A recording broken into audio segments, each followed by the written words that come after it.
श्रीगुरुभ्यो नमः। हरि ओम। श्रियपत्ते नित्यागणितगुणमाणिक्यविशद प्रभाजालोल्लासोपहत सकलावद्यतमसे जगज्जन्मस्तेम प्रलयरचनाशीलवपुषे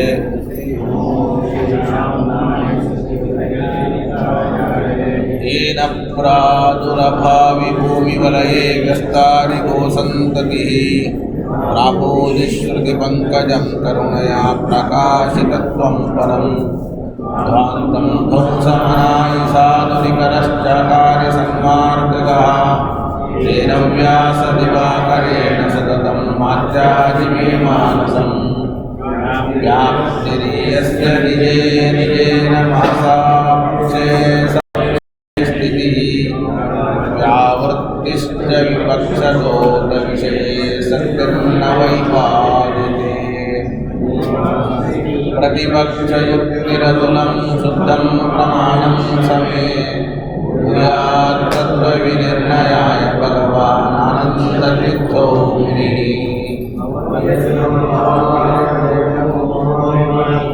जडमतिरपि जन्तुर्जायते प्राज्ञमौलिः सकलवचनचेतो देवता भारती सा मम वचसि निदत्तां सन्निधिं मानसे च रमानिवासोचितवासभूमिः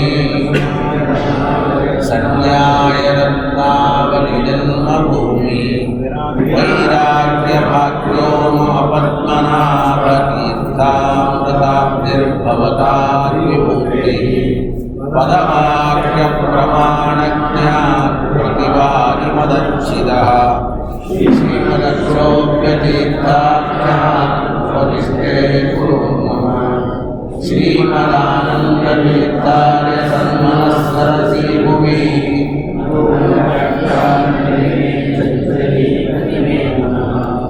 शब्दाब्धौ गाढा निगमचर्चा सुचतुरा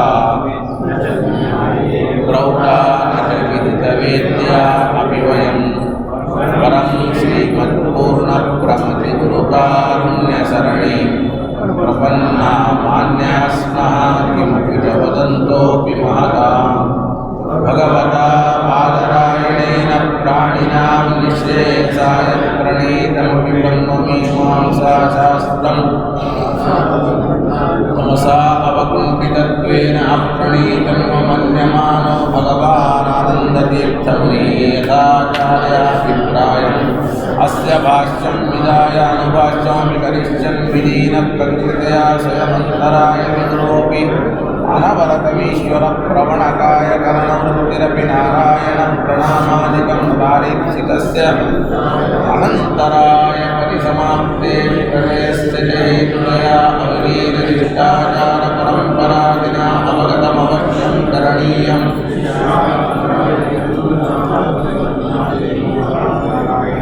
नारायणं निखिलपूर्णगुणैकदेहं निर्दोषमप्रतममखिलैः सुवाक्यैः अस्योद्भवादिदमशेषविशेषतोऽपि वन्द्यं सदा प्रियतमं मम सन्नमामि तमेव शास्त्रप्रभवं प्रणम्य जगद्गुरूणां गुरुवन्द्यसैव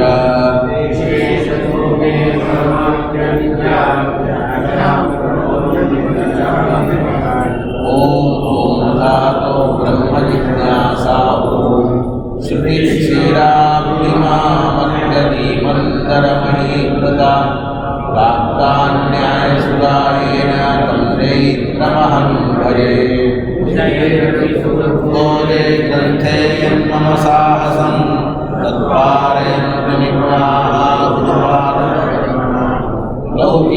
लौकिकफललक्षणां तदलोहिनीं गुरुवनुग्रहरूपां तां कामधेनुमुपास्महे मत्तोक्तिर्दिनदीनया निष्भवात् सूर्यात्मजा सङ्गमे व्याख्यास्नानमहो विदाय हरे प्राप्तप्रसादं परम् प्रापुर्ये कृतकृत्यतां कदमला विद्याधिराजायो योगीश सर्वेशा कृपयन्तु ते जयमुने भावस्य बोधामि सुषितेन शान्त्यादिषु वाङ्मयेषु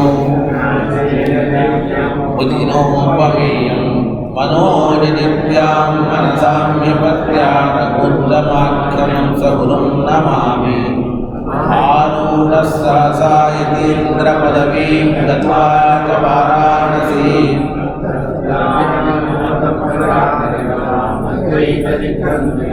प्रौढार्थैव तटैः श्रुतिकटितैः सम्भीषयन् मोदयन् सत्यज्ञानसुकेसरी विजयते पदाश्रितश्रीपते प्रावोचद्योतिकं न्यायसुधा वाक्यार्थचन्द्रिका सत्यप्रज्ञगुरुर्दद्या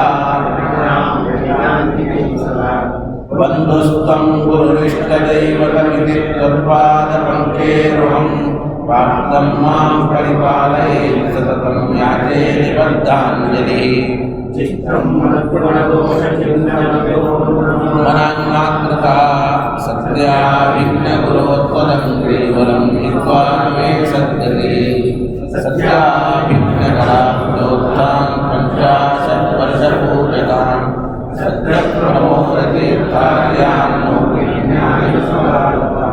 वेदेशं विसत्पादसेवा सम्प्राप्तवैभवान् यादवार्यान् वरसुतार्मीकाकारान्वयं नमः पृथ्वीमण्डलमध्यस्थाः पूर्णबोधमलानुगाः वैष्णवाः विष्णुहृदयाः नमस्ते शुभान् ध्यायन्ति ते कामान् देव प्रसादया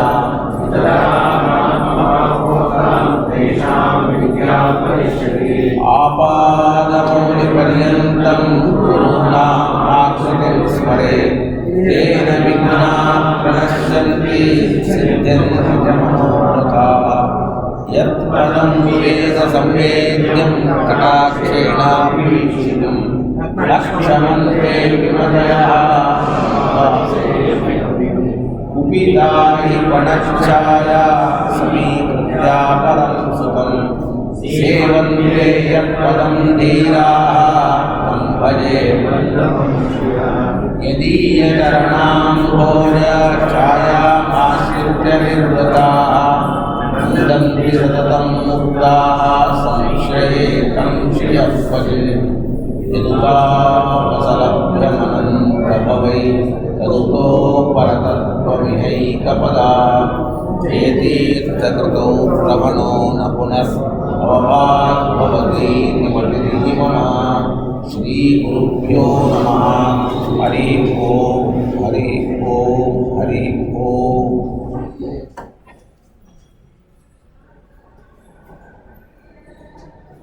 ಅದ್ವೈತಿಗಳು ಪುನಃ ಆಕ್ಷೇಪವನ್ನು ಮಾಡ್ತಾರೆ. ಏನು ಆಕ್ಷೇಪ ಮಾಡ್ತಾರೆ ಅಂದರೆ, ಭೇದಶ್ರುತಿ ಅಭೇದ ಶ್ರುತಿಯನ್ನು ಉಪಜೀವಿಸದೆ ಭೇದವನ್ನು ಹೇಳಲಿಕ್ಕೆ ಆಗಲ್ಲ. ಆದ್ದರಿಂದ ಅಭೇದ ಶ್ರುತಿ ಇದು ಉಪಜೀವ್ಯ, ಭೇದಶ್ರುತಿ ಇದು ಉಪಜೀವಕ.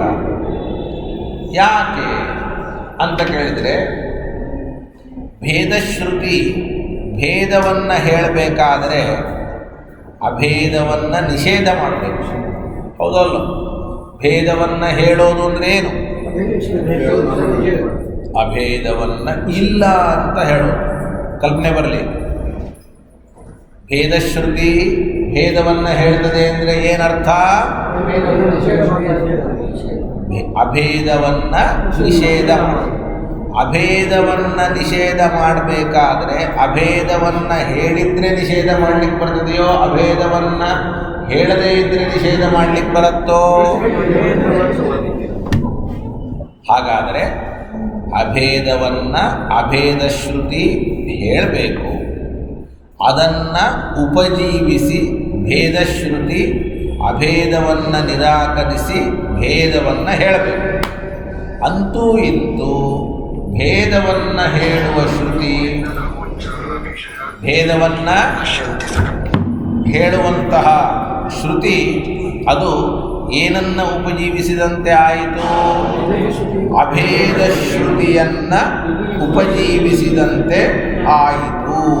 ಆದ್ದರಿಂದ ನಮ್ಮ ಅಭೇದ ಶ್ರುತಿ ಅದು ಉಪಜೀವ್ಯ, ನಿಮ್ಮ ಭೇದ ಶ್ರುತಿ ಉಪಜೀವಕ. ಆದ್ದರಿಂದ ಉಪಜೀವ್ಯವಾದ ಅಭೇದ ಶ್ರುತಿಯ ವಿರೋಧವೇ ಭೇದಶ್ರುತಿಗೆ ಬರ್ತದೆ ಅಂತ ಈ ರೀತಿಯಾಗಿ ಹೇಳಿದರೆ ನಾವು ಹೇಳಿದ್ವಿ, ನೋಡಪ್ಪ ನಾವೇನೇನು ಹೇಳ್ತೀವಿ ಅದನ್ನೆಲ್ಲ ನೀ ಹೇಳಲಿಕ್ಕೆ ಹೋಗಬೇಡ. ನಾವು ಹೇಳಿದ್ವಿ ಏನಂತ ಹೇಳಿದ್ವಿ? ನಿನ್ನ ಅಭೇದ ಶ್ರುತಿ ಪ್ರತ್ಯಕ್ಷ ಮತ್ತು ಭೇದದ ಆಗಮವನ್ನು ಉಪಜೀವಿಸದೆ ಅಭೇದವನ್ನು ಹೇಳಲಿಕ್ಕೆ ಸಾಧ್ಯ ಇಲ್ಲ ಅಂತ ನಾವು ಹೇಳಿದ್ವಿ. ಯಾಕೆಂದರೆ ಜೀವಬ್ರಹ್ಮರನ್ನು ಉದ್ದೇಶ ಮಾಡಿಕೊಂಡು ಅಭೇದ ಹೇಳಬೇಕು. ಜೀವಬ್ರಹ್ಮರನ್ನು ತಿಳಿಸಿಕೊಡುವಂತಹ ಪ್ರಮಾಣ ಅದು ಜೀವಬ್ರಹ್ಮರನ್ನು ಭಿನ್ನ ಅಂತೆ ತಿಳಿಸಿಕೊಡ್ತದೆ ಹೊರತಾಗಿ ಅಭಿನ್ನ ಅಂತ ತಿಳಿಸಿಕೊಡೋದಿಲ್ಲ. ಅಂತಹ ಪ್ರಮಾಣಕ್ಕೆ ವಿರುದ್ಧವಾಗಿ ನೀವು ಐಕ್ಯವನ್ನು ಹೇಳಿದರೆ ಉಪಜೀವಿ ವಿರೋಧ, ಇದು ಕಟ್ಟಿಟ್ಟ ಬುದ್ಧಿ. ಅದಕ್ಕೆ ಅವರೇನಂದರು? ನೀವು ಕೂಡ ಭೇದಶ್ರುತಿ ಅಭೇದಶ್ರುತಿಯನ್ನು ಉಪಜೀವಿಸಲೇಬೇಕು.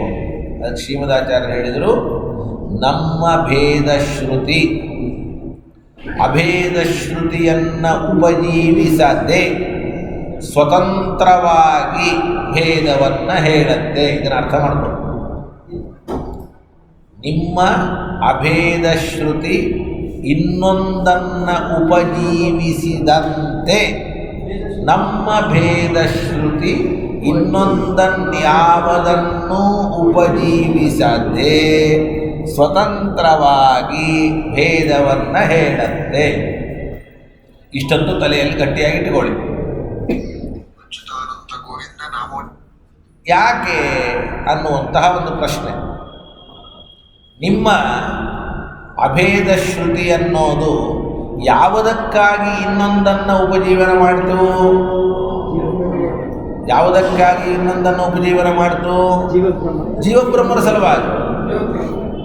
ಹಾಗಾದರೆ ನಮ್ಮ ಭೇದಶ್ರುತಿಯಂತೂ ಜೀವಬ್ರಹ್ಮರಿಗಾಗಿ ಇನ್ನೊಂದನ್ನು ಉಪಜೀವಿಸುವ ಅವಶ್ಯಕತೆ ಅನ್ನುವಂಥದ್ದು ಇಲ್ಲ. ಇನ್ನೊಂದು ಜೀವಬ್ರಹ್ಮರಿಗಾಗಿ ಉಪಜೀವಿಸಿದರೂ ಕೂಡ ಯಾವ ಪ್ರಮಾಣವನ್ನು ಉಪಜೀವಿಸಿದೆಯೋ ಅದರ ವಿರುದ್ಧವಾಗಿ ಅಂತೂ ಹೇಳೋದಿಲ್ಲ. ಅರ್ಥ ಬಂತ?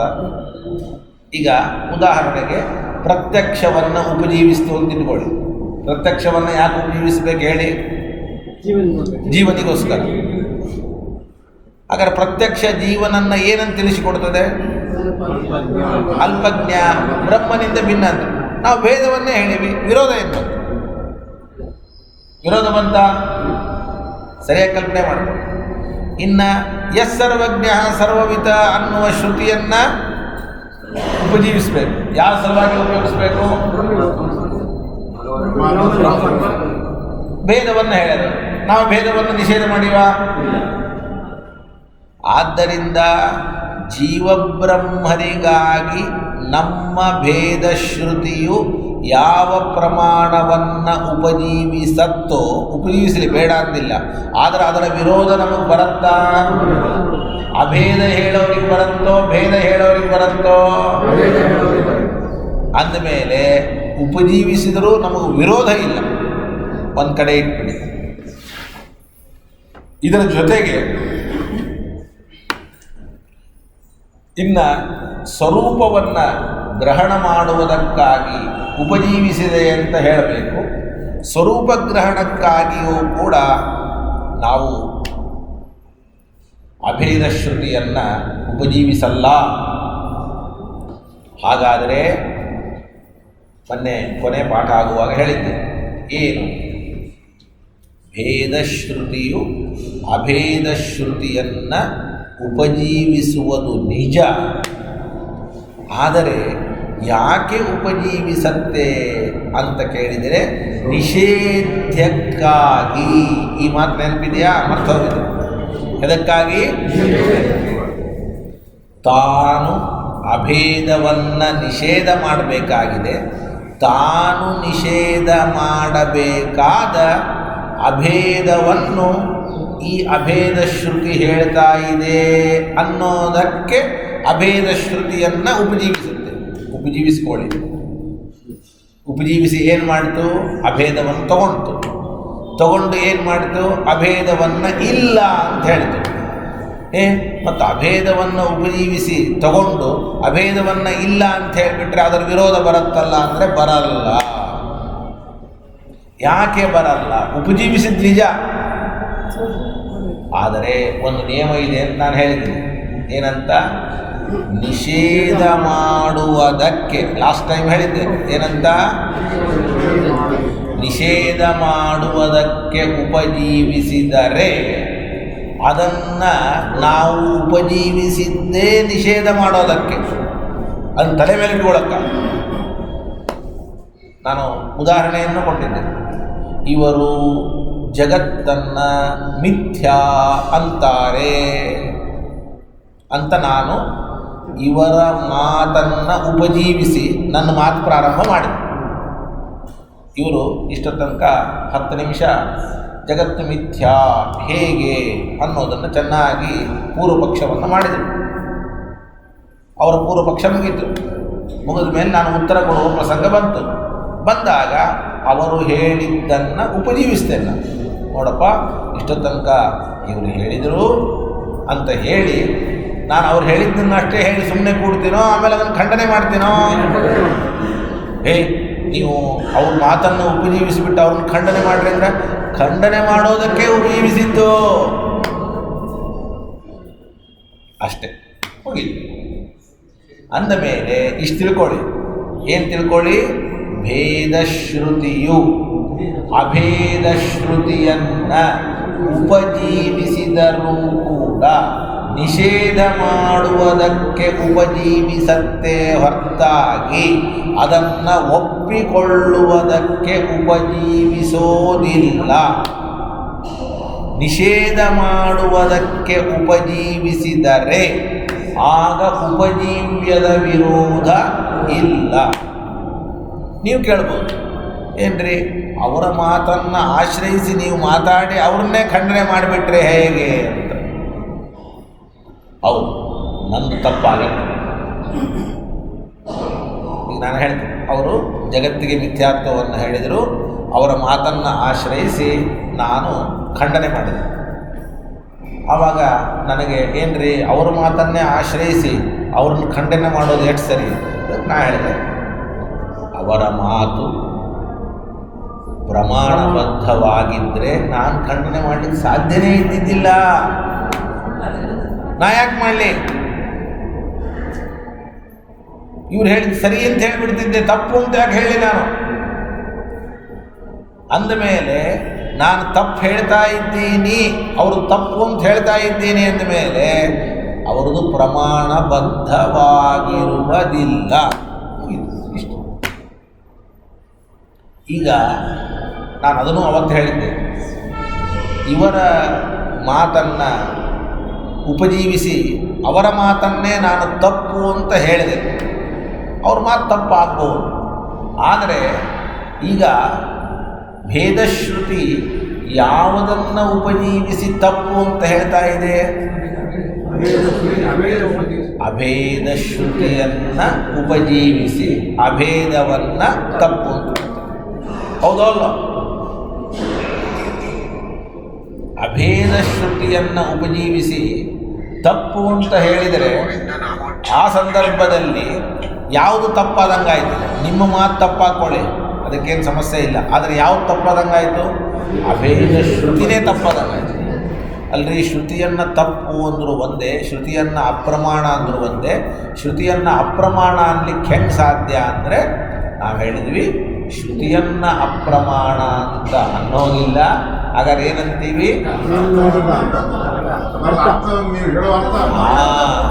ಶ್ರುತಿ ತತ್ವಮಸಿ ಅನ್ನುವ ಶ್ರುತಿ ನಿಜವಾಗಿಯೂ ಕೂಡ ಅಭೇದವನ್ನು ಹೇಳ್ತದೋ ಭೇದವನ್ನು ಹೇಳ್ತದೋ ಗೊತ್ತಿಲ್ಲ. ನೀನು ಮೇಲ್ನೋಟಕ್ಕೆ ಅಭೇದ ಹೇಳ್ತದೆ ಅಂತ ಹೇಳಿದೆ, ಅದನ್ನು ತಪ್ಪು ಅಂತ ಹೇಳ್ತಾ ಇದ್ದೇವೆ ಹೊರತಾಗಿ ನಿನ್ನ ಮೇಲ್ನೋಟದ ಅಭಿಪ್ರಾಯ ಅದು ಅಪ್ರಮಾಣ ಅಂತ ಹೇಳ್ತಾ ಇದ್ದೇವೆ ಹೊರತಾಗಿ ತತ್ವಮಸಿ ಅನ್ನುವಂತಹ ಶ್ರುತಿಯನ್ನು ಅಪ್ರಮಾಣ ಅಂತ ಹೇಳ್ತಾ ಇಲ್ಲ ಅಂತ ಇಷ್ಟೆಲ್ಲ ವಿಚಾರಗಳನ್ನು ನಾವು ಹಿಂದೆ ಹೇಳಿದ್ದೇವೆ. ಅಂದಮೇಲೆ ಒಂದು ವೇಳೆ ನಿಷೇಧ ಶಾಸ್ತ್ರವನ್ನು ಅಪಲಾಪ ಮಾಡಿದರೆ ನಮಗೆ ಉಪಜೀವ್ಯ ವಿರೋಧ ಬರುವುದಾದರೆ ಎಲ್ಲಿಯೂ ಕೂಡ ನಿಷೇಧ ಶಾಸ್ತ್ರ ಅನ್ನೋದು ಪ್ರಮಾಣವೇ ಆಗದೇ ಹೋಗಬೇಕಾಗುತ್ತದೆ ಅನ್ನೋದಕ್ಕೆ ಒಂದು ಮಾತಿದೆ. ನಿಷೇಧ ಶಾಸ್ತ್ರ ಅಪಲಾಪ ಪ್ರಸಂಗಾತಂತ ಸಿಗ್ತಾ ಅಲ್ಲೇ ಇದೆ ನೋಡಿ, ಏನಂತಿದೆ ಸಿಗ್ತಾ ಎಲ್ಲರಿಗೂ? ಅತಃ ನಿಷೇಧ್ಯ ಪ್ರಾಪಕತಯೈವೈತಿ ವಕ್ತವ್ಯಂ ನ ಚ ತದ್ವಿರೋಧ ಅಪ್ರಾಮಾಣ್ಯಂ ಆವಹತಿ. ಇನ್ನೂ ಸಿಕ್ಕಿಲ್ಲ ರಾಘವೇಂದ್ರ, ಸಿಕ್ಕಿಲ್ಲ ನಿಮಗೂ ಸಿಕ್ಕಿಲ್ಲ ಏನಪ್ಪ? ಮಧ್ಯದಲ್ಲಿ ಸೆಂಟೆನ್ಸ್ ನೋಡ್ಕೊಳ್ಳಿ, ಸ್ವಲ್ಪ ತೋರಿಸಿ, ಯಾರಾದರೂ ತೋರಿಸಿ. ಸಿಕ್ತಾ? ಎಲ್ಲರಿಗೂ ಸಿಕ್ತಾ? ಸಿಕ್ಕಿಲ್ಲ ಅಂದರೆ ಕೇಳಿ. ಹಾಂ ನೋಡಿ, ನಿಷೇಧ ಶಾಸ್ತ್ರ ಅಪಲಾಪ ಪ್ರಸಂಗಾತ್, ಎಲ್ಲಿಯೂ ಕೂಡ ನಿಷೇಧವನ್ನೇ ಮಾಡಬಾರದು ಅಂತಾಗ್ಬಿಡುತ್ತೆ. ಏನಾಗುತ್ತೆ? ಈಗಿನ ಹೇಳಿದಲ್ಲ ನಿಮಗೆ, ಏನಂತ ಹೇಳಿದೆ? ನೀವು ಹೇಳಿದ್ರಿ ನಿಮ್ದನ್ನು ನಾನು ನಿಷೇಧ ಮಾಡಬೇಕು, ನಾ ಹೇಳಿದ್ದನ್ನೇ ನೀವು ಉಪಜೀವಿಸಿಕೊಂಡು ನಿಷೇಧ ಮಾಡ್ತೀನಿ ಅಂದರೆ ಹಾಗಾದ್ರೆ ಎಲ್ಲಿ ನಿಷೇಧ ಮಾಡಬೇಕು? ವೇದದಲ್ಲಿ ಅನೇಕ ಮಾತುಗಳು ಬರ್ತದೆ, ನಿಷೇಧ ಶಾಸ್ತ್ರ ಅಂತ ಕರೀತಾರೆ. ನ ಸುರಾಂ ಪಿಬೇತ್ ಅಂತಿದೆ. ಏನಂತಿದೆ ಅಂದರೆ ಏನರ್ಥ? ಸುರಾಪಾನ ಮಾಡಬೇಡಿ ಅಂತ. ಇದು ಯಾವ ಶಾಸ್ತ್ರ? ಇದಕ್ಕೆ ಏನಂತಾರೆ? ನಿಷೇಧ ಶಾಸ್ತ್ರ ಅಂತಾರೆ. ಏನಂತಾರೆ? ಮಾ ಹಿಂಸ್ಯಾತ್ ಸರ್ವಭೂತಾನಿ, ಇದೊಂದು ನಿಷೇಧ ಶಾಸ್ತ್ರ. ಏನಿದು? ಯಾವ ಪ್ರಾಣಿಗಳನ್ನು ಕೂಡ ಹಿಂಸೆ ಮಾಡತಕ್ಕದ್ದಲ್ಲ ಅಂತ. ಯಾಕೆ ಹೊರಟಿತು ಇದು? ಪ್ರಾಣಿಗಳ ಹಿಂಸೆಯನ್ನು ಮಾಡ್ರಿ ಅಥವಾ ಸುರಾಪಾನ ಮಾಡ್ರಿ ಅಂತ ಪ್ರಸಕ್ತಿ ಇದ್ದರೆ ಆವಾಗ ಅದನ್ನು ನಿಷೇಧ ಮಾಡಬೇಕು. ಹೌದು ಅಲ್ಲೋ? ಸುಮ್ಮನೆ ಪ್ರಸಕ್ತಿ ಇಲ್ಲದೆ ಇದ್ದರೆ ನಿಷೇಧ ಮಾಡ್ತಾರಾ? ಸರಿಯಾಗಿ ಅರ್ಥ ಮಾಡ್ಕೊಳ್ಳಿ. ನಿಷೇಧ ಶಾಸ್ತ್ರ ಯಾವಾಗ ಪ್ರಸಕ್ತವಾಗುತ್ತೆ? ಯಾವುದನ್ನು ನಿಷೇಧ ಮಾಡಬೇಕೋ ಅದು ಪೂರ್ವದಲ್ಲಿ ಪ್ರಸಕ್ತವಾಗಿದ್ದರೆ, ಇಲ್ಲದಿದ್ದರೆ ಇಲ್ಲ. ಅಂದಮೇಲೆ ನಾವು ನಿಷೇಧ ಮಾಡಿದ್ವಿ, ನೀವಂತೀರಿ ಏನ್ರಿ ನೀವು ಸರ್ವಭೂತಗಳನ್ನು ಹಿಂಸೆ ಮಾಡ್ರಿ ಅನ್ನುವುದನ್ನು ಉಪಜೀವಿಸಿ ಸರ್ವಭೂತಗಳನ್ನು ಹಿಂಸೆ ಮಾಡಬೇಡ್ರಿ ಅಂದರೆ ಹೇಳ್ಬಿಡ್ರಿ, ಮಾಡು ಅಂತ ಹೇಳ್ಬೇಕು. ಮಾಡು ಅಂತ ಹೇಳ್ಬೇಕು. ಹಂಗಾರ ಯಾರೋ ಸುನಾಪಾನ ಮಾಡಿ ನಿಮಗೆ ಮಜಾ ಬರ್ತದೆ ಅಂತಂದರು. ನ ಸುರಾಂ ಪಿಬೇತ್ ಅಂತ ನಾವು ಏನ್ರಿ ಅವ್ರು ಸುರಾಪಾನ ಮಾಡ್ರಿ ಅನ್ನೋ ಮಾತನ್ನು ನೀವು ಉಪಜೀವಿಸಿಕೊಂಡು ನಿಷೇಧ ಮಾಡ್ತಾ ಇದ್ದಿಲ್ಲ. ನಿಷೇಧ ಮಾಡಿದರೆ ನಿಮಗೆ ವಿರೋಧ ಬರಲ್ವಾ ಅಂದರೆ ಯಾರು ನಗ್ತಾರ ಇಲ್ಲ ನೀವೇ ಹೇಳಿ. ಇಷ್ಟೇ. ಅಂದಮೇಲೆ ಆ ವಾಕ್ಯ ನೋಡ್ಕೊಳ್ಳಿ, ಏನಂತಿದೆ ಅಲ್ಲಿ? ನಿಷೇಧ ಶಾಸ್ತ್ರ ಅಪಲಾಪ ಪ್ರಸಂಗ. ನಿಷೇಧ ಶಾಸ್ತ್ರವೇ ಜಗತ್ತಿನಲ್ಲಿ ಇಲ್ಲದೆ ಹೋಗಬೇಕಾಗುತ್ತದೆ. ನ ಚ ಪ್ರಮಾಣ ಪ್ರಾಪ್ತಸ್ಯ ಅಯಂ ಪ್ರತಿಷೇಧ. ಇಷ್ಟು ಮಾತ್ರ ಎಚ್ಚರಿಕೆ ಇರಬೇಕು. ಏನು ಎಚ್ಚರಿಕೆ ಇರಬೇಕು? ನಾವು ಯಾವುದನ್ನು ನಿಷೇಧ ಮಾಡ್ತಾ ಇದ್ದೇವೋ ಅದು ಪ್ರಮಾಣದಿಂದ ಪ್ರಾಪ್ತ ಆಗಿರಬೇಕು. ಇಷ್ಟೇ. ಕಲ್ಪನೆ ಬಂತಲ್ಲ, ನಮಗೆ ಏನೆಲ್ಲ ನಿಷೇಧ ಮಾಡಲಿಕ್ಕೆ ಅಧಿಕಾರ ಇದೆ, ಆದರೆ ಯಾವುದನ್ನು ನಿಷೇಧ, ಈಗ ಏನು ನಿಷೇಧ ಮಾಡಿದ್ರಿ ನೀವು? ಸುರಾಪಾನ ನಿಷೇಧ ಮಾಡಿದ್ರಿ. ನೀವು ನಿಷೇಧ ಮಾಡ್ತಾ ಇದ್ದೀರಲ್ಲ, ಯಾಕೆ ಮಾಡ್ತಾ ಇದ್ದೀರಿ? ಪ್ರಮಾಣ ಪ್ರಾಪ್ತ, ಇಷ್ಟೇ. ನಿಷೇಧ ಮಾಡಲಿಕ್ಕೆ ಯಾವಾಗ ಅಧಿಕಾರ ಬರುತ್ತೆ ನಮಗೆ?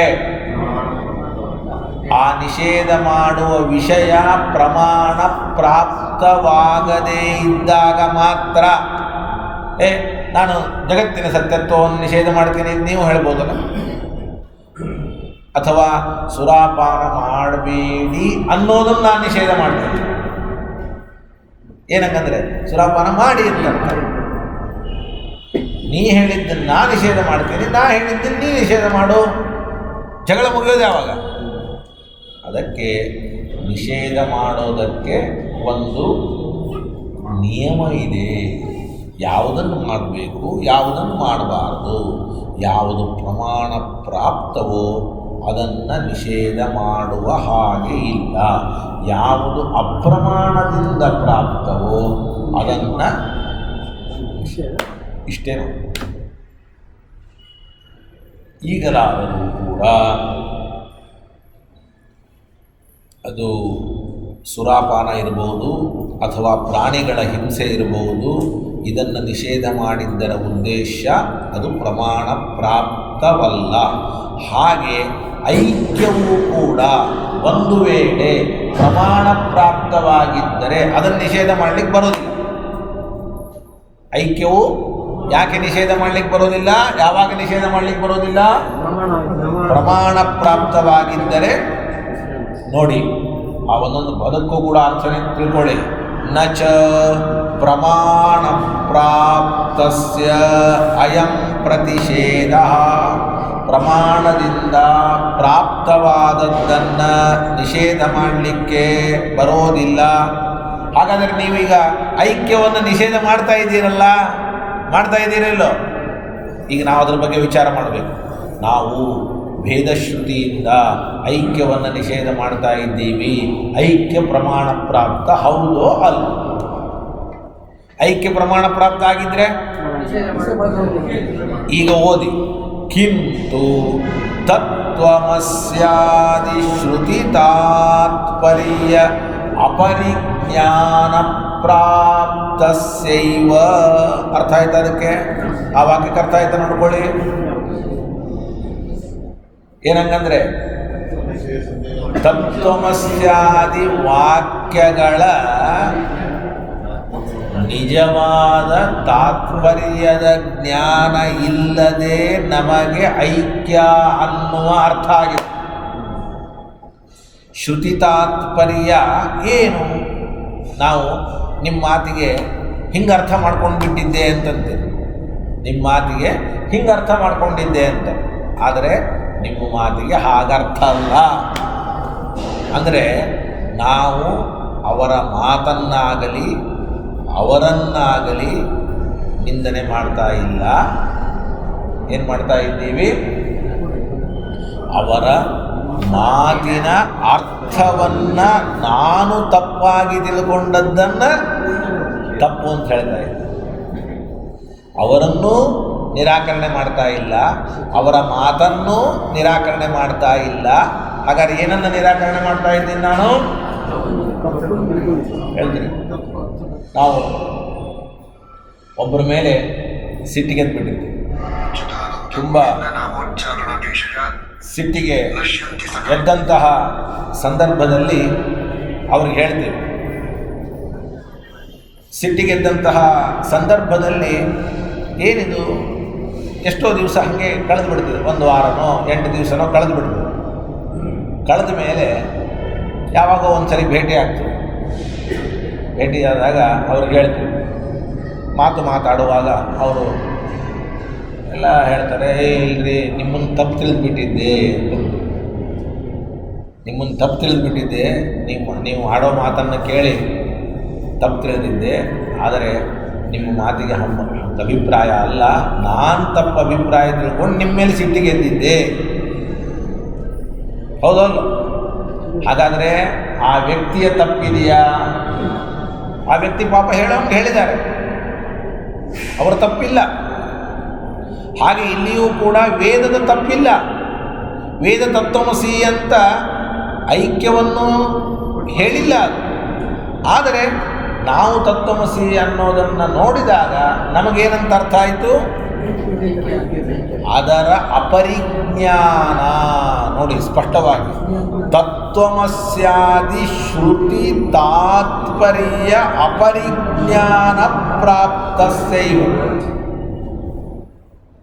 ಹಾಗಾದರೆ ನಾವು ಶ್ರುತಿಯನ್ನು ನಿಷೇಧ ಮಾಡಿದಂತೆ ಆಯಿತೋ, ಶ್ರುತಿಯ ಸರಿಯಾದ ಅಭಿಪ್ರಾಯ ತಿಳಿಯದೇ ಮಾಡಿರುವ ಅಭಿಪ್ರಾಯವನ್ನು ನಿಷೇಧ ಮಾಡಿದಂತೆ ಆಯಿತೋ? ಯದಪಿ ನಿರ್ಭೇದಂ ಸ್ವರೂಪಮಾದಾಯ ಭೇದೋ ಬೋದ್ಧವ್ಯಃ ಇತಿ ತತ್ರಾಪಿ ನ ಯಯೋರ್ಭೇದಃ ಬೋಧನೀಯಃ ತಯೋಃ ಅಭೇದಃ ಆಶ್ರಣೀಯಃ. ಕಿಂತು ಸ್ವಗತ ಅಭೇದಂ ವಸ್ತು ಧರ್ಮಿತಯ ಉಪಾದಾಯ ತಸ್ಯ ಅನ್ಯತೋ ಭೇದೋ ಬೋಧ್ಯತೆ. ಈಗ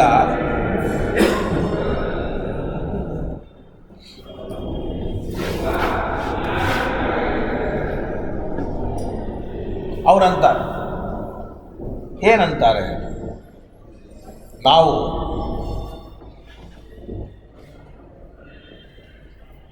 ಐಕ್ಯವನ್ನು ಹೇಳುವಾಗ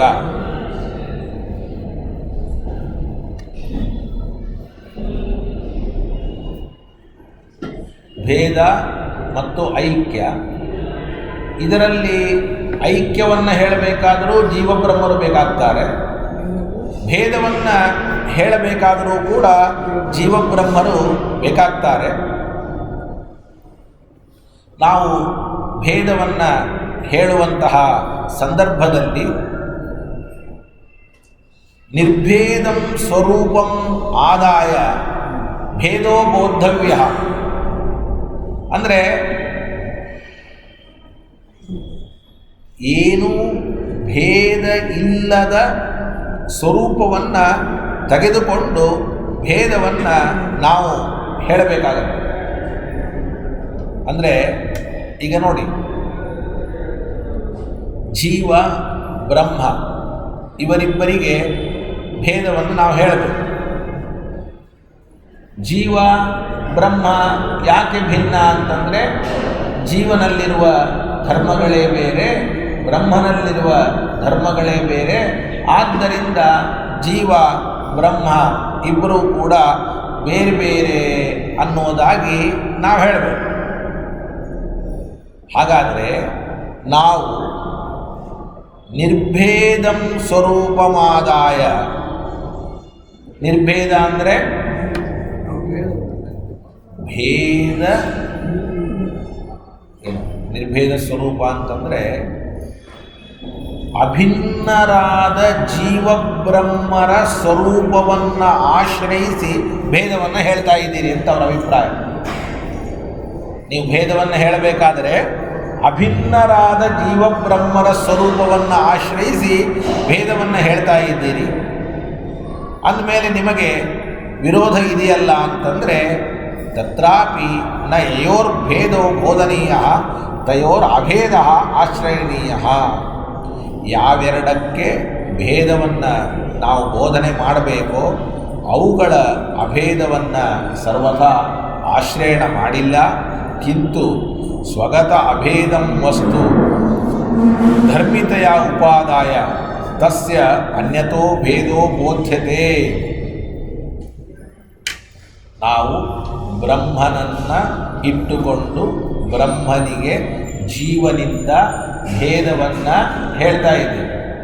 ಹೇಳುವಾಗ ಜೀವಬ್ರಹ್ಮರು ಅಭಿನ್ನರು ಅಂತ ಇಟ್ಟುಕೊಂಡು ಜೀವಬ್ರಹ್ಮರಿಗೆ ಭೇದವನ್ನು ಹೇಳ್ತಾ ಇಲ್ಲ. ಹಾಗಾದರೆ ಬ್ರಹ್ಮ ಇವನು ಸ್ವಗತ ಭೇದ ವಿವರ್ಜಿತ. ಬ್ರಹ್ಮ ಏನಾಗಿದ್ದಾನೆ ಅಂದರೆ ಅವನಲ್ಲಿ ಯಾವುದೇ ತರಹದ ಭೇದಗಳಿಲ್ಲ. ರಾಮಕೃಷ್ಣಾದಿ ರೂಪಗಳಲ್ಲಿ ಭೇದ ಅಂತನ್ನತಕ್ಕಂಥದ್ದು ಇಲ್ಲ. ಅಂದಮೇಲೆ ಸ್ವಗತ ಭೇದ ವಿವರ್ಜಿತನಾದ ಬ್ರಹ್ಮನನ್ನ ಧರ್ಮಿಯನ್ನಾಗಿ ಇಟ್ಟುಕೊಂಡು ಆ ಬ್ರಹ್ಮನಿಗೆ ಜೀವನಿಂದ ನಾವು ಭೇದವನ್ನು ಹೇಳುತ್ತೇವೆ. ಆದ್ದರಿಂದ ಅತಃ ಜೀವೇಶ ಭೇದ ಶ್ರುತೆ ತದಭೇದ ಉಪಜೀವನಾಭಾವ ಅನಪೇಕ್ಷತ್ವಲಕ್ಷಣ ಬಲಾತ್ ಯುಕ್ತಂ ಭೇದ ಸಾಧಕತ್ವಂ ಇತಿ. ಜೀವ ಮತ್ತು ಈಶ್ವರರಿಗೆ ಭೇದವನ್ನು ಹೇಳುವಂತಹ ಶ್ರುತಿ ಐಕ್ಯವನ್ನು ಉಪಜೀವನೆ ಮಾಡಿ ಭೇದವನ್ನು ಹೇಳ್ತಾ ಇಲ್ಲ. ನಿಮ್ಮ ಪ್ರಧಾನವಾದ ಪ್ರಶ್ನೆ ಏನು? ನಿಮ್ಮ ಭೇದ ಶ್ರುತಿ ಐಕ್ಯ ಶ್ರುತಿಯನ್ನು ಉಪಜೀವಿಸಿ ಭೇದವನ್ನು ಹೇಳ್ತಾ ಇದೆ, ಉಪಜೀವ್ಯ ವಿರೋಧ ಬಂತು. ನಮ್ಮ ಭೇದ ಶ್ರುತಿ ಐಕ್ಯವನ್ನು ಉಪಜೀವಿಸಿ, ಐಕ್ಯ ಶ್ರುತಿಯನ್ನು ಉಪಜೀವಿಸಿ ಭೇದವನ್ನು ಹೇಳ್ತಾ ಇಲ್ಲ, ಸ್ವತಂತ್ರವಾಗಿ ಭೇದವನ್ನು ಹೇಳ್ತಾ ಇದೆ. ಆದ್ದರಿಂದ ನಮಗೆ ಉಪಜೀವ್ಯ ವಿರೋಧ ಇಲ್ಲ. ಆದ್ದರಿಂದ ಭೇದಶ್ರುತಿ ಭೇದಕ್ಕೆ ಸಾಧಕ ಆಗೇ ಆಗತ್ತೆ. ಕಲ್ಪನೆ ಬಂತ? ಮೊದಲು ಶುರುವಾದದ್ದೇನು? ಭೇದಶ್ರುತಿ ಐಕ್ಯಶ್ರುತಿಯನ್ನು ಉಪಜೀವಿಸಿ ಭೇದವನ್ನು ಹೇಳ್ತದೆ, ಹೇಳಿದರೆ ಉಪಜೀವ್ಯ ವಿರೋಧ ಬರುತ್ತೆ ಅಂತ. ಅದಕ್ಕೆ ಉತ್ತರ ಭೇದಶ್ರುತಿ ಐಕ್ಯಶ್ರುತಿಯನ್ನು ಉಪಜೀವಿಸಿ ಭೇದವನ್ನು ಹೇಳಲ್ಲ, ಸ್ವತಂತ್ರವಾಗಿ ಭೇದವನ್ನು ಹೇಳುತ್ತೆ. ಇದಾದ ಮೇಲೆ ಮತ್ತೆ ನಾವು ಇನ್ನೊಂದು ವಿಚಾರವನ್ನು ಹೇಳ್ತೇವೆ. ಸಾಮಾನ್ಯವಾಗಿ ನಾವು ಅವರು ಏನು ಹೇಳಿರ್ತಾರೆ ಅದನ್ನು ಒಪ್ಪಿಕೊಂಡು ಮುಂದೆ ಹೋಗೋದು, ಅವರು ಹೇಳಿದ್ದಕ್ಕೆ ಉತ್ತರ ಕೊಡೋದು. ಅಕಸ್ಮಾತ್ ಅವರಿಗೆ ಉತ್ತರ ಸಮಾಧಾನ ಆಗಲಿಲ್ಲ ಅಂದರೆ ಅವರು ಹೇಳಿದ್ದನ್ನು ಒಪ್ಪಿಕೊಂಡು ಮುಂದೆ ಹೋಗೋದು. ಈಗೇನಂದರು? ಏನ್ರಿ, ನಿಮ್ಮ ಭೇದಶ್ರುತಿ ಅಭೇದ ಶ್ರುತಿಯನ್ನು ಉಪಜೀವಿಸೇ ಭೇದವನ್ನು ಹೇಳಬೇಕು ಅಂದರು. ಅದಕ್ಕೆ ನಾವು ಉತ್ತರ ಕೊಟ್ವಿ. ಏನಂತ ಉತ್ತರ ಕೊಟ್ವಿ? ನಮ್ಮ ಭೇದಶ್ರುತಿ ಅಭೇದ ಶ್ರುತಿಯನ್ನು ಉಪಜೀವಿಸುವ ಅವಶ್ಯಕತೆ ಇಲ್ಲ, ತನ್ನಷ್ಟಕ್ಕೆ ತಾನೇ ಭೇದವನ್ನು ಹೇಳ್ತದೆ ಅಂತ ಉತ್ತರ ಕೊಟ್ಟಾಯಿತು. ಇದು ಅವರಿಗೆ ಸಮಾಧಾನ ಆಗಲಿಲ್ಲ ಅಂತ ಇಟ್ಕೊಳ್ಳಿ. ಆವಾಗ ನಾವು ಹೇಳ್ತೀವಿ ಬಿಟ್ಬಿಡಿ, ಭೇದಶ್ರುತಿ ಅಭೇದ ಶ್ರುತಿಯನ್ನು ಉಪಜೀವಿಸೇ ಹೇಳಿದೆ ಅಂತ ಅಂದ್ಕೊಳ್ಳಿ, ಯಾರು ಬೇಡ ಅಂದರೆ. ಆದರೆ ಭೇದಶ್ರುತಿ ಅನ್ನೋದು ಪ್ರಬಲವೋ ಅಭೇದ ಶ್ರುತಿ ಅನ್ನೋದು ಪ್ರಬಲವೋ? ಇಷ್ಟೇ ಈಗ ಚರ್ಚೆ. ಉಪಜೀವಿ ಯಾವುದಾದ್ರು ಇಟ್ಕೊಳ್ಳಿ, ಉಪಜೀವಿ ಆದರೂ ಕೂಡ ಪ್ರಬಲ ಯಾವುದು ಅದರ ಬಗ್ಗೆ ವಿಚಾರ ಮಾಡ್ತಾರೆ. ಕಿಂಚ ತಿಷ್ಟತು ತಾವತ್ ಯಸ್ ಸರ್ವಜ್ಞಃ ಇತ್ಯಾದಿ ಶ್ರುತೇಃ ಉಪಜೀವ್ಯತ್ವಂ ತಥಾಪಿ ಅಭೇದ ಅನುಮಾನ ಆಗಮ ಬಾಧಕತ್ವಂ ಭವೇದೇವ. ಈಗ ಯಸ್ ಸರ್ವಜ್ಞಃ ಸರ್ವವಿದ ಅಂತ ಬ್ರಹ್ಮನನ್ನು ತಿಳಿಸಿಕೊಡುವಂತಹ ಶ್ರುತಿ ಇದೆ. ಈ ಶ್ರುತಿ ಅನ್ನೋದು ಉಪಜೀವ್ಯ. ಯಾಕೆಂದರೆ ಇದು ಇಲ್ಲದ ಹೊರತು ಬ್ರಹ್ಮನಿಗೆ ಜೀವನಿಗೆ ಏನನ್ನು ಹೇಳಲಿಕ್ಕೆ ಸಾಧ್ಯ ಇಲ್ಲ, ಐಕ್ಯವನ್ನು ಹೇಳಲಿಕ್ಕೆ ಸಾಧ್ಯ ಇಲ್ಲ. ಹಾಗಿದ್ದರೂ ಕೂಡ ಅಭೇದಾನುಮಾನ ಆಗಮ ಬಾಧಕತ್ವಂ ಭವೇದೇವ. ಅಭೇದವನ್ನು ತಿಳಿಸಿಕೊಡುವ ಅನುಮಾನ, ಅಭೇದವನ್ನು ತಿಳಿಸಿಕೊಡುವ ಆಗಮ, ಅದಕ್ಕೆ ಇದೇ ಬಾಧಕ ಆಗ್ತದೆ. ಯಾವುದು ಬಾಧಕ ಆಗ್ತದೆ? ಭೇದಶ್ರುತಿಯೇ ಬಾಧಕ ಆಗ್ತದೆ. ಯಾಕೆ ಅಂತಂದರೆ ಇಯಂ ಖಲು ಶ್ರುತಿ ಸಾರ್ವಜ್ಞಾದಿ ವಿಶಿಷ್ಟಂ ಈಶ್ವರಂ ಪ್ರತಿಪಾದಯಂತಿ ನ ಕಿಂಚಿದಪೇಕ್ಷತೆ ಅನುಮಾನ ಆಗಮೌತು ಸಾಪೇಕ್ಷೌ ಸಾಪೇಕ್ಷ ನಿರಪೇಕ್ಷಯೋಶ್ಚ ನಿರಪೇಕ್ಷಸ್ಯ ಪ್ರಾಬಲ್ಯ ಇತ್ಯಾಶಯವಾನಾಃ ನೋಪಜೀವ್ಯೋ ಹಿ ಇತಿ. ಈಗ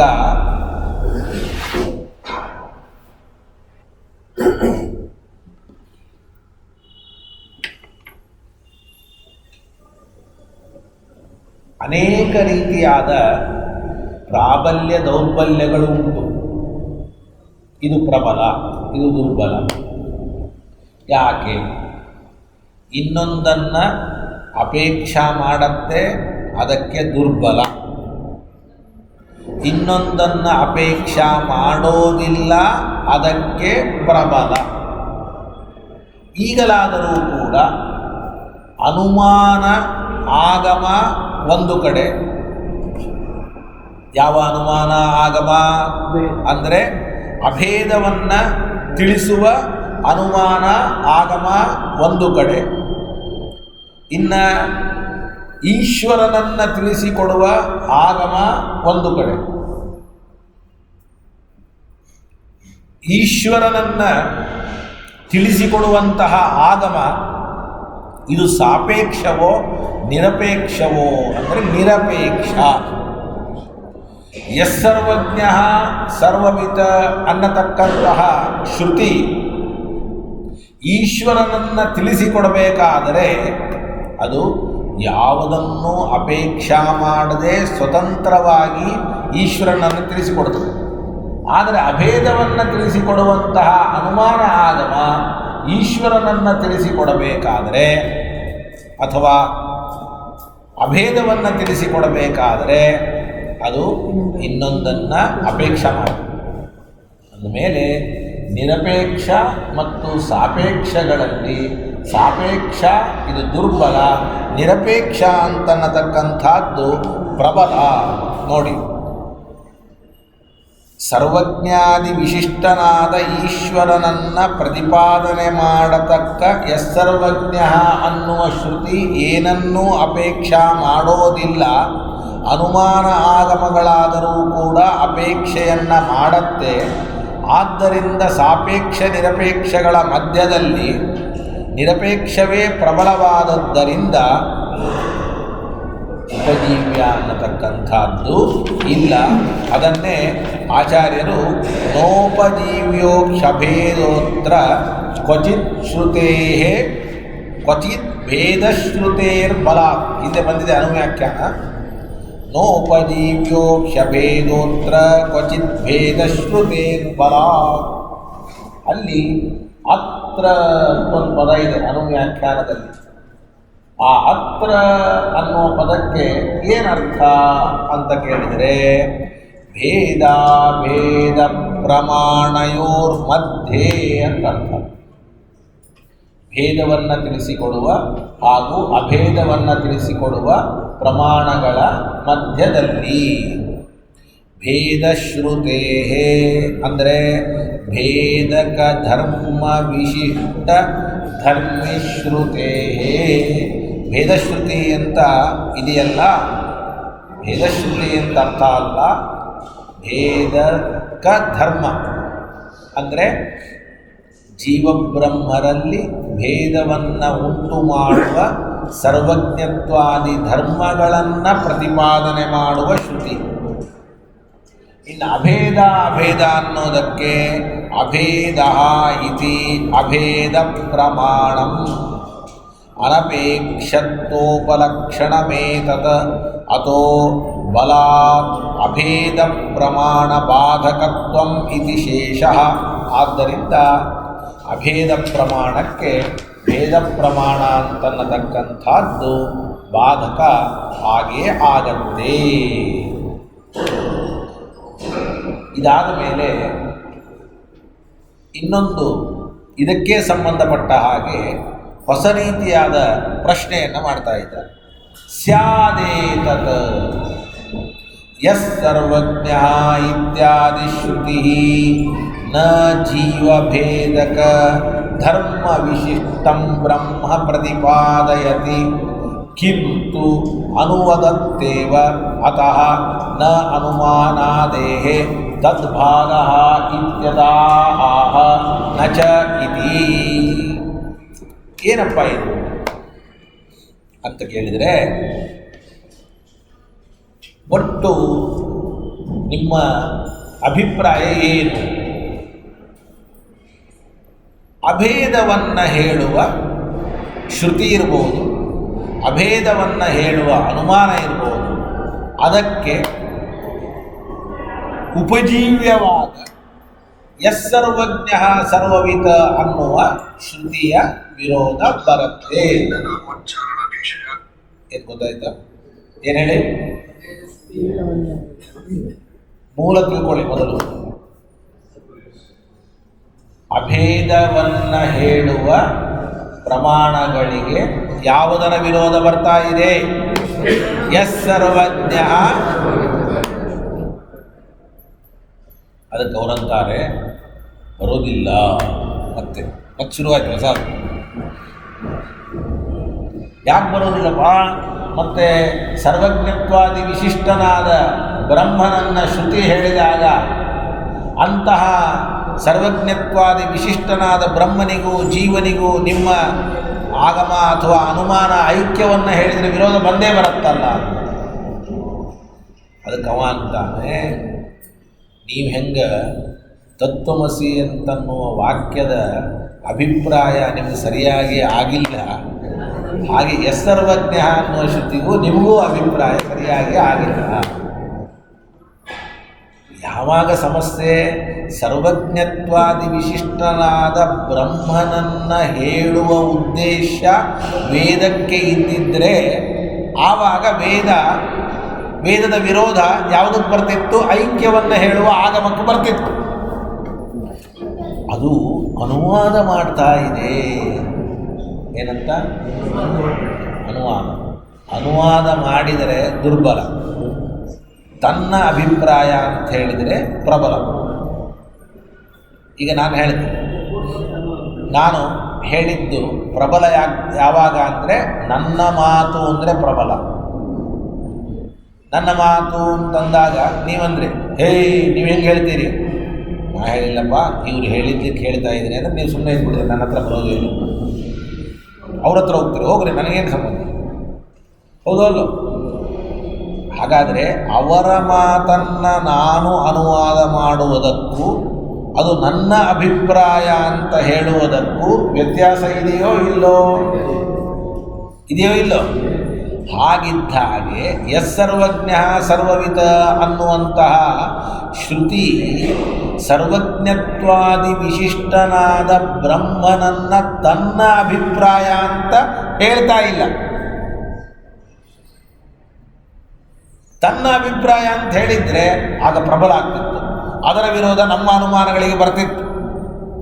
ಹಾಗಾದರೆ ಅನುವಾದ ಮಾಡುತ್ತೆ. ಏನಂತ? ಯಾರೋ ಹಿಂಗೆ ಕೆಲವರು ಸರ್ವಜ್ಞತ್ವಾದಿ ವಿಶಿಷ್ಟನಾದ ಬ್ರಹ್ಮನನ್ನು ಹೇಳ್ತಾರೆ, ಆದರೆ ತತ್ವಮಸಿ ಅದೆಲ್ಲ ನೀವು ತಿಳ್ಕೊಳ್ಬೇಡಿ, ಸರ್ವಜ್ಞತ್ವವೂ ಇಲ್ಲ, ಯಾನೂ ಇಲ್ಲ, ನಿರ್ಗುಣ ಬ್ರಹ್ಮ, ನಿರಾಕಾರ, ಜೀವಬ್ರಹ್ಮರಿಗೆ ಐಕ್ಯ. ಹಿಂಗ್ಯಾಕೆ ಹೇಳಬಾರ್ದು? ಹೇಳಿದ ಕಲ್ಪನೆ ಬರ್ತಾ ಇದೆಯಾ? ಹೌದಪ್ಪ, ಸರ್ವಜ್ಞತ್ವಾದಿಗಳನ್ನು ಹೇಳುವ ಶ್ರುತಿ ತನ್ನ ಅಭಿಪ್ರಾಯ ಅಂತ ಆಗಿದ್ರೆ ಅದು ಗಟ್ಟಿ ಆಗ್ತಿತ್ತು. ಎಷ್ಟೋ ಸಲ ಹೇಳ್ಬೋದು, ಯದುಕ್ತಂ ತನ್ನ, ಹೀಗೆ ಸರ್ವಜ್ಞತ್ವಾದಿಗಳಿಂದ ಕೂಡಿದವನನ್ನು ಬ್ರಹ್ಮ ಅಂತ ಇವರು ಹೇಳ್ತಾರೆ, ಅದು ತಪ್ಪು ಅಂತ ಹೇಳ್ಬೋದಲ್ಲ. ಅದಕ್ಕೆ ಯಸ್ಸರ್ವಜ್ಞ ಸರ್ವವಿದ ಅನ್ನುವ ಶ್ರುತಿ ಸರ್ವಜ್ಞತ್ವಾದಿಗಳನ್ನು ಬೇರೆಯವರು ಹೇಳಿದ್ದನ್ನು ಅನುವಾದ ಮಾಡ್ತಾ ಇದೆ ಹೊರತಾಗಿ ತನ್ನ ಅಭಿಪ್ರಾಯ ಅಲ್ಲ. ಗೊತ್ತಾಗಿಲ್ವಾ? ತನ್ನ ಅಭಿಪ್ರಾಯ ಆಗೋದಕ್ಕೂ ಇನ್ನೊಬ್ರು ಹೇಳಿದ್ದನ್ನು ಅನುವಾದ ಮಾಡೋದಕ್ಕೂ ಒಂದು ವ್ಯತ್ಯಾಸ ಇದೆಯೋ ಇಲ್ಲೋ? ಯಾವಾಗ ಪ್ರಬಲ ಆಗ್ತಿತ್ತು ಸರ್ವಜ್ಞತ್ವ ಶ್ರುತಿ? ಈಗಲಾದರೂ ಕೂಡ ತನ್ನ ಅಭಿಪ್ರಾಯ ಹೇಳ್ತಾ ಇದೆಯಾ? ಇಲ್ಲ ಅಂತ ಅವ್ರು ಅಂದರೆ ಅದಕ್ಕೆ ನಾವು ಹೇಳ್ತೀವಿ, ಭಾಳ ಸಂತೋಷ. ಇನ್ನೊಬ್ಬರು ಹೇಳಿದ್ದನ್ನು ಇದು ಹೇಳ್ತದೆ ಅಂದರೆ ಇನ್ನೊಬ್ಬರು ಹೇಳಿದವರು ಯಾರು ಕರ್ಕೊಂಡು ಬಾ. ಯಾರವರು ಅಂದ್ರೆ ಪ್ರಮಾಣ ಆಗಬೇಕದು. ಸುಮ್ಮನೆ ಯಾರೋ ರೋಡ್ನಲ್ಲಿ ಹೋಗಲ್ಲ. ಪ್ರತ್ಯಕ್ಷನ, ಅನುಮಾನನ ಅಥವಾ ಆಗಮ ಇರೋದೇ ಮೂರು.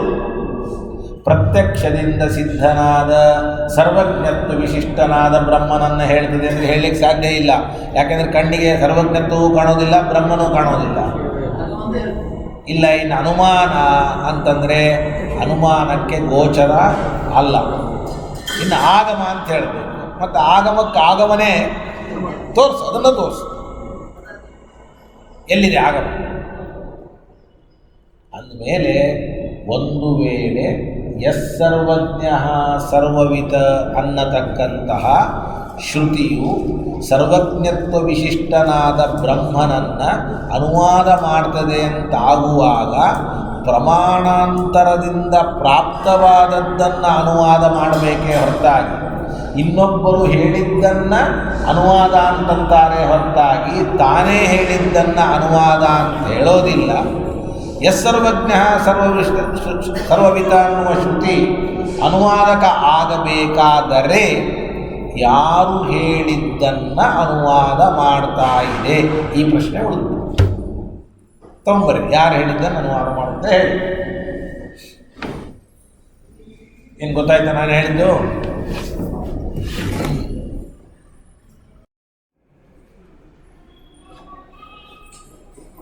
ನೋಡಿ, ಸ್ಯಾದೇತತ್ ಯಸ್ಸರ್ವಜ್ಞಃ ಇತ್ಯಾದಿ ಶ್ರುತಿ ನ ಜೀವಭೇದಕ ಧರ್ಮ ವಿಶಿಷ್ಟಂ ಬ್ರಹ್ಮ ಪ್ರತಿಪಾದಯತಿ. ಜೀವಬ್ರಹ್ಮರಲ್ಲಿ ಭೇದವನ್ನು ತಂದುಕೊಡುವ ಸರ್ವಜ್ಞತ್ವಾದಿಗಳಿಂದ ವಿಶಿಷ್ಟನಾದ ಬ್ರಹ್ಮನನ್ನು ಪ್ರತಿಪಾದನೆ ಮಾಡ್ತಾ ಇಲ್ಲ. ನೋಡಿ ಎಷ್ಟು ವ್ಯತ್ಯಾಸ ಇದೆ. ಪ್ರತಿಪಾದನೆ ಮಾಡ್ತಾ ಇಲ್ಲ ಅನ್ನೋದಕ್ಕೂ ಕಿಂತು ಅನುವದತ್ತೇವ ಅಂತ ಒಂದು ಶಬ್ದ ಇದೆ. ಏನಂತ? ಏನಂಗಂದ್ರೆ ಪ್ರತಿಪಾದನೆ ಮಾಡ್ತಾ ಇದೆ ಅನ್ನೋದಕ್ಕೂ ಅನುವಾದ ಮಾಡ್ತಾ ಇದೆ ಅನ್ನೋದಕ್ಕೂ ನೀವು ಡಿಫ್ರೆನ್ಸ್ ತಿಳ್ಕೊಂಡು. ಪ್ರತಿಪಾದನೆ ಮಾಡ್ತದೆ ಅಂದರೆ ಏನರ್ಥ? ಅಲ್ಲಪ್ಪ, ಪ್ರತಿಪಾದನೆ ಮಾಡ್ತದೆ ಅಂದರೆ ಏನು? ಪ್ರಬಲ ಹಾಕ್ಕೊಳ್ಳಿ, ಏನು ಅರ್ಥ? ನಾನು ಹೇಳ್ತಾ ಇದ್ದೀನಿ. ಅನುವಾದ ಮಾಡ್ತಾ ಇದೆ ಅಂದರೆ ನಾ ಹೇಳ್ತಾ ಇದ್ದೀನಿ ಅಲ್ಲ, ಯಾರೋ ಹೇಳ್ತಾರೆ. ಇಷ್ಟೇ ವ್ಯತ್ಯಾಸ ನೋಡಿ. ಪ್ರತಿಪಾದನೆ ಮತ್ತು ಅನುವಾದ. ಈಗಲಾದರೂ ಕೂಡ ಯಸ್ಸರ್ವಜ್ಞ ಅನ್ನುವ ಶ್ರುತಿ ಪ್ರತಿಪಾದನೆ ಮಾಡ್ತಾ ಇದೆಯೋ ಅನುವಾದ ಮಾಡ್ತಾ ಇದೆಯೋ ಅಂತ ಅವರ ಅಭಿಪ್ರಾಯ. ಅಷ್ಟೇ. ಅತಃ ಆದ್ದರಿಂದ ನ ಅನುಮಾನಾದೇಹೇ ತದ್ಬಾಧಃ ಇತ್ಯತಃ ಆಹ ನ ಚ ಇತಿ. ಆದ್ದರಿಂದ ಅನುಮಾನಾದಿಗಳಿಗೆ ಯಾವುದರ ಬಾಧ ಬರೋದಿಲ್ಲ? ಯಸ್ಸರ್ವಜ್ಞ ಅನ್ನುವ ಶ್ರುತಿಯ ಬಾಧ ಅಂತಂದರೆ ಅದಕ್ಕೆ ಶ್ರೀಮದಾಚಾರ್ಯರು ಬಹಳ ಸುಂದರವಾದ ಉತ್ತರವನ್ನು ಕೊಡ್ತಾ ಇದ್ದಾರೆ. ನ ಚ ಮಾನಾಂತರೋಪೇಯಂ ಬ್ರಹ್ಮ ತದ್ಭವತಿ ಕ್ವಚಿತ್. ಬಹಳ ಸಂತೋಷ. ಯಸ್ಸರ್ವಜ್ಞ ಸರ್ವವಿತ ಅನ್ನುವ ಶ್ರುತಿ ಬ್ರಹ್ಮನನ್ನು, ಸರ್ವಜ್ಞತ್ವಾದಿಗಳಿಂದ ಕೂಡಿದ ಬ್ರಹ್ಮನನ್ನು ಪ್ರತಿಪಾದನೆ ಮಾಡಲ್ಲ, ಅನುವಾದ ಮಾಡ್ತದೆ ಅನ್ನಿ ಯಾರು ಬೇಡ ಅಂತಿದ್ದಾರೆ. ಆದರೆ ಅನುವಾದ ಮಾಡಬೇಕಾದರೆ ಬೇರೆ ಪ್ರಮಾಣದಿಂದ ಸಿದ್ಧವಾದವರನ್ನು ಅನುವಾದ ಮಾಡಬೇಕು, ಅಸಿದ್ಧರಾದವರನ್ನು ಅನುವಾದ ಮಾಡಬೇಕು. ಹೇಳಿ ಏನು? ಬೇರೆ ಪ್ರಮಾಣದಿಂದ ಸಿದ್ಧವಾದವರನ್ನು ಅನುವಾದ ಮಾಡಬೇಕು, ಅಸಿದ್ಧರಾದವರನ್ನು ಅನುವಾದ ಮಾಡಬೇಕು. ನಾನು ಹೇಳಿದೆ ಈಗಾಗಲೇ, ಪ್ರತಿಪಾದನೆ ಅಂದರೆ ಅಸಿದ್ಧವಾದದ್ದನ್ನು ಹೇಳು, ಅನುವಾದ ಅಂದರೆ ಸಿದ್ಧವಾದದ್ದನ್ನು ಹೇಳು. ಹಾಗಾದರೆ ಬೇರೆ ಪ್ರಮಾಣಗಳಿಂದ ಬ್ರಹ್ಮ ಎಲ್ಲಿ ಸಿದ್ಧನಾಗಿದ್ದಾನೆ ಹೇಳ್ಕೊಡಿ ಮೊದಲು. ಹೇಳಿ. ಸಿದ್ಧನಾಗಿದ್ದರೆ ಅವನನ್ನು ಪ್ರತಿಪಾದನೆ ಮಾಡಲಿಕ್ಕೆ ಅವಕಾಶ ಅಂತನ್ನತಕ್ಕಂಥದ್ದು ಇದೆ. ಇಷ್ಟೇ. ಬೇರೆ ಪ್ರಮಾಣದಿಂದ ಸಿದ್ಧ ಆಗಿಲ್ಲ, ಬ್ರಹ್ಮನನ್ನು ಪ್ರತಿಪಾದನೆ ಮಾಡಲಿಕ್ಕೆ, ಅಂದರೆ ಪ್ರತಿಪಾದನೆ ಮಾಡ್ತದೆ ಅಂತೇ ಹೇಳಬೇಕೇ ಹೊರತಾಗಿ ಅನುವಾದ ಮಾಡ್ತದೆ ಅಂತ ಮಾತ್ರ ಸರ್ವಥಾ ಹೇಳಲಿಕ್ಕೆ ಸಾಧ್ಯ ಇಲ್ಲ. ಉಪೇಯಂ ನೇಯಂ ತದಿತಿ ಸಾರ್ವಜ್ಞಾದ್ಯುಪೇತ. ಸಾರ್ವಜ್ಞಾದಿಗಳಿಂದ ಕೂಡಿದ ಬ್ರಹ್ಮನನ್ನು ಮತ್ತೆ ಅನುವಾದ ಮಾಡ್ತದೆ ಅಂತನ್ನುವ ಮಾತು ಸರಿಯಲ್ಲ. ಕ್ವಚಿದಿತಿ ಭ್ರಾಂತಿ ಪ್ರತಿಪನ್ನಮಪಿ ನ ಭವತಿ ಇತಿ ಸೂಚಯತಿ. ಒಂದು ವಸ್ತು ಎರಡು ರೀತಿಯಾಗಿ ಸಿದ್ಧ ಆಗಲಿಕ್ಕೆ ಅವಕಾಶ ಇದೆ. ಒಂದು ತಪ್ಪು ತಿಳುವಳಿಕೆಯಿಂದಲೂ ಸಿದ್ಧವಾಗಲಿಕ್ಕೆ ಅವಕಾಶ ಇದೆ, ಸರಿಯಾದ ತಿಳುವಳಿಕೆಯಿಂದಲೂ ಸಿದ್ಧವಾಗಲಿಕ್ಕೆ ಅವಕಾಶ ಇದೆ. ಈಗಲಾದರೂ ಕೂಡ ಸರ್ವಜ್ಞತ್ವಾದಿಗಳಿಂದ ಕೂಡಿದ ಬ್ರಹ್ಮ ತಪ್ಪು ತಿಳುವಳಿಕೆಯಿಂದ ಸಿದ್ಧನಾಗಿದ್ದಾನೋ ಅಥವಾ ಸರಿಯಾದ ತಿಳುವಳಿಕೆಯಿಂದ ಸಿದ್ಧನಾಗಿದ್ದಾನೆ. ಸರಿಯಾದ ತಿಳುವಳಿಕೆಯಿಂದ ಸಿದ್ಧವಾಗಲಿಕ್ಕೂ ಪ್ರಮಾಣ ಇಲ್ಲ, ವೇದವನ್ನು ಬಿಟ್ಟು. ತಪ್ಪು ತಿಳುವಳಿಕೆಯಿಂದ ಸಿದ್ಧ ಆಗಲಿಕ್ಕೂ ಪ್ರಮಾಣ ಇಲ್ಲ. ಇದ್ದಿದ್ದರೆ ತಪ್ಪು ತಿಳುವಳಿಕೆಯಿಂದ ಸಿದ್ಧನಾದ ಬ್ರಹ್ಮನನ್ನು ಅನುವಾದ ಮಾಡ್ತಾ ಇದೆ, ಅಥವಾ ಸರಿಯಾದ ತಿಳುವಳಿಕೆಯಿಂದ ಸಿದ್ಧನಾದ ಬ್ರಹ್ಮನನ್ನು ಪ್ರತಿಪಾದನೆ ಮಾಡ್ತಾ ಇದೆ ಅಂತ ಹೇಳಲಿಕ್ಕೆ ಅವಕಾಶ ಇತ್ತು. ಇನ್ನೊಂದು ಪ್ರಮಾಣ, ವೇದವನ್ನು ಬಿಟ್ಟು ಇನ್ನೊಂದು ಪ್ರಮಾಣ ಬ್ರಹ್ಮನ ಬಗ್ಗೆ ಮಾತಾಡಲಿಕ್ಕೆ ಅಧಿಕಾರವೇ ಇಲ್ಲದೇ ಇದ್ದದ್ದರಿಂದ ವೇದ ಹೇಳಿದರೆ ಬ್ರಹ್ಮ ವೇದ ಹೇಳಬೇಕೇ ಹೊರತಾಗಿ ವೇದವನ್ನು ಬಿಟ್ಟು ಬೇರೆ ಪ್ರಮಾಣ ಇಲ್ಲದೇ ಇದ್ದದ್ದರಿಂದ ವೇದವನ್ನು ನೀವು ಏನನ್ಲಿಕ್ಕೆ ಬರೋದಿಲ್ಲ, ಅನುವಾದಕ ಅನ್ಲಿಕ್ಕೆ ಬರೋದಿಲ್ಲ. ಶ್ರೀಕೃಷ್ಣಾರ್ಪಣಮಸ್ತು. ಶುಭಾಶಯ. ಇತರಾನ್ ಆತ್ಮವಾಬೋಧಾನ್ ತೇಷಾಂ ವಿದ್ಯಾ ಪರಿಷ್ಯತಿ. ಹರಯೇ ನಮಃ. ಹರಯೇ ನಮಃ. ಶ್ರೀಕೃಷ್ಣಾರ್ಪಣಮಸ್ತು. ಎಷ್ಟು ತಂದ ಅರ್ಪಣ ತಗೊಳ್ಳಿ. ಪ್ರಸಾದ, ಸೋದೆ ಪ್ರಸಾದ.